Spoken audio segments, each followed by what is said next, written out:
जय शिवशंभु, जय भोलेनाथ, जय महादेव, जय श्री सीताराम। उम्मीद है आप सब अच्छे होंगे और महादेव से प्रार्थना है कि आप पे अपनी कृपा सदा बनाए रखें और जो हमारे इस वीडियो को देख रहे हैं महादेव उन पे अपनी विशेष कृपा बनाए। दोस्तों, आज हम बात करने वाले हैं माता सबरी के बारे में। रामायण में तो आपने देखा ही होगा माता सबरी की कहानी, लेकिन हम वो कहानी बताएंगे जो रामायण में आपने नहीं देखा है। हम माता सबरी के इतिहास के बारे में बताएंगे और बात भगवान राम के जन्म से पहले की है, जब भील आदिवासी कबीले के मुखिया अज के घर बेटी पैदा हुई थी। एक नाम श्रमणा और दूसरा नाम सबरी रखा गया। सबरी की माँ इंदुमती उसे खूब प्यार करती थी। माता सबरी को बचपन से ही सबरी पशु पक्षियों की भाषा समझकर उनसे बात करती थी और जब सबरी की माँ उसे देखती तो कुछ समझ नहीं पाती थी। कुछ समय बाद एक पंडित ने सबरी के परिवार को बताया कि वो आगे चलकर सन्यासी बन सकती है। इस बात का पता चलते ही सबरी के पिता ने उसका रिश्ता तय कर दिया। जैसे ही शादी का दिन नज़दीक आया, सबरी के घर वालों ने खूब सारी बकरियां और अन्य जानवर घर के पास लाकर बांध दिए। एक दिन सबरी की माँ जब माता सबरी की बाल बना रही थी तो माता सबरी ने माँ से पूछा, इतने सारे जानवर हमारे घर क्यों लाए गए हैं माँ? तब माँ ने जवाब दिया, बेटी तुम्हारा विवाह होने वाला है, इसलिए हम लोगों ने इनका इंतजाम बलि के लिए किया है। तुम्हारी शादी के दिन ही बलि प्रथा होगी और फिर इनसे स्वादिष्ट भोजन बनाकर सबको परोसा जाएगा। यह सब सुनकर सबरी दुखी हो गई। काफ़ी देर तक सबरी ने उन जानवरों को आज़ाद करने के बारे में सोचा। सोचते सोचते सबरी के मन में हुआ कि अगर ये जानवर यहाँ नहीं होंगे तो इनकी बलि रुक सकती है। ऐसा नहीं हुआ तो मेरे घर से कहीं चले जाने पर ही यह बलि रुकेगी। जब मैं ही नहीं रहूंगी तब न विवाह होगा और न ही बलि प्रथा होगी। इससे मासूम जानवर भी बच जाएंगे। इसी सोच के साथ जानवरों की रखी गई जगह पर सबरी पहुंची। उन्होंने सोचा कि उन्हें खोल देती हूँ, लेकिन वो ऐसा नहीं कर पाई। इसके बाद माता सबरी जंगल की तरफ भागने लगी। भागते भागते सबरी ऋषि मुख पर्वत पहुंच गई। वहाँ करीब 10,000 ऋषि रहा करते थे। सबरी को लगा कि वो भी इसी जंगल में किसी तरह ऋषि मुनियों की सेवा करके अपना जीवन गुजार लेगी। माता सबरी चुपचाप उसी जंगल के एक हिस्से में किसी तरह से रहने लगी। सबरी को रोजाना ऋषि मुनियों की झोपड़ी के आगे झाड़ू लगाती और हवन के लिए लकड़ियां भी लाकर रख देती थी।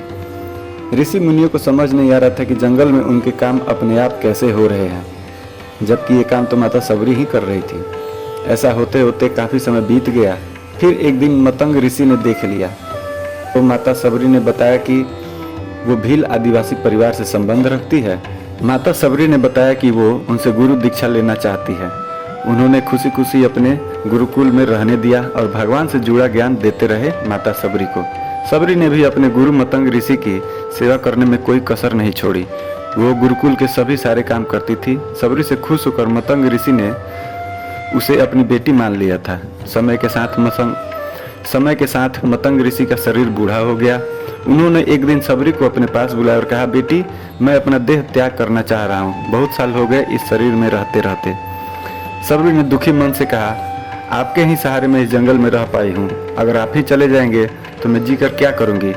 आप अपने संग मुझे भी ले जाइए, मैं भी देह त्याग दूंगी। तब मतंग ऋषि ने जवाब दिया, बेटी तुम्हें चिंता करने की जरूरत नहीं है। राम तुम्हारी चिंता करेंगे और वही तुम्हारा ध्यान भी रखेंगे। सबरी ने राम का नाम सुनने के बाद पूछा, वो कौन है और मैं उन्हें किस तरह से ढूंढूंगी? मतंग ऋषि ने फिर बताया, राम कोई और नहीं भगवान है। वो तुम्हें सारे अच्छे कर्मों का फल देंगे। तुम्हें उन्हें ढूंढने की कोई ज़रूरत नहीं है। वो एक दिन खुद तुम्हें खोजते हुए इस कुटिया में आएंगे और तुम्हें उनके हाथ ही मोक्ष मिलेगा। तब तक तुम इसी आश्रम में रहो। और इतना कहते ही मतंग ऋषि ने अपना शरीर त्याग दिया। सबरी के मन में मतंग ऋषि के जाने के बाद एक ही बात थी कि भगवान स्वयं उनसे मिलने कब आएंगे। वो रोज़ भगवान राम से मिलने के लिए बाग के अच्छे अच्छे फूल लाकर पूरा आश्रम सजाती और भगवान के लिए बेर तोड़ कर लाती।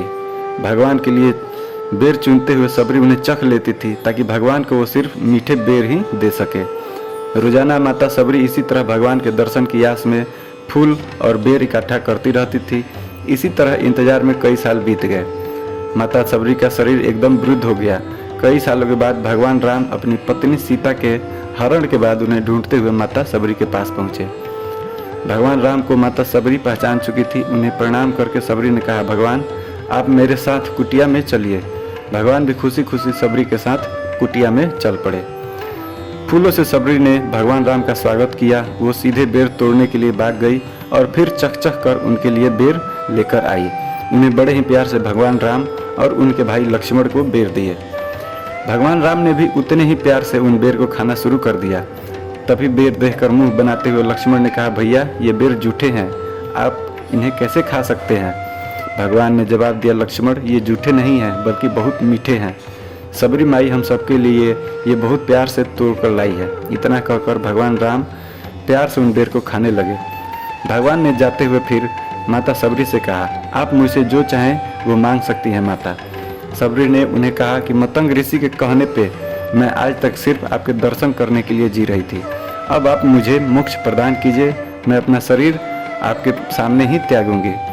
उसी वक्त सबरी ने अपना शरीर त्याग दिया और भगवान राम ने अपने हाथों से उनका अंतिम संस्कार किया और फिर माता सीता की खोज में आगे बढ़ गए। इस तरह से ऋषि मतंग की बात सच साबित हुई और सबरी को भगवान राम के दर्शन भी हुए।